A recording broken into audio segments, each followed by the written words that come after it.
Tesla company భారత్కి రాబోతుంది. ఇక ఎలక్ట్రానిక్ వాహనాల విప్లవం రాబోతుంది. ఎందుకంటే స్పర్ధయా వర్ధతే విద్య అంటారు. పోటీ వల్లనే విద్య బాగుపడుతుంది. అదే సందర్భంలో వ్యాపారంలో కూడా పోటీ వలన ప్రజలకు మంచి జరుగుతుంది. దానికి ఉదాహరణ, ఒకప్పుడు బిఎస్ఎన్ఎల్ ఫోన్ కోసం దశాబ్దాల తరబడి వెయిట్ చేయాల్సి వచ్చేది.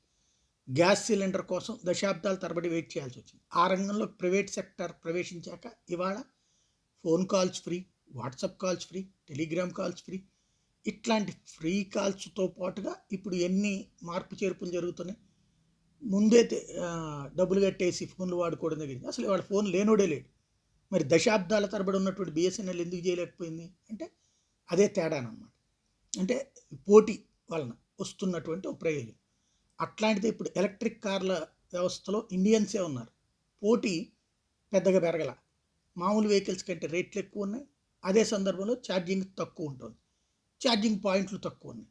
దాని కారణంగా కొనుగోలుకు సంబంధించి ఆసక్తి పెరుగుతున్న ఒక విప్లవంలా రావాల్సింది కాస్త నడుస్తోంది అంతే. ఇప్పుడు టెస్లా రంగంలోకి దిగబోతుంది. గుజరాత్లోని తన కంపెనీ ద్వారా 20 లక్షల రూపాయల కార్లు రంగంలోకి దించబోతుంది. 20 lakhsకి ఎలక్ట్రిక్ కార్స్. అంటే వాస్తవంగా అయితే చిన్న కార్లతో పోల్చుకుంటే కాస్ట్ ఎక్కువే, కానీ ఎలక్ట్రిక్ కార్లు ఇవాళ ఉన్నటువంటి వాటితో పోల్చుకుంటే కనుక కొంత తక్కువ అవుతుంది.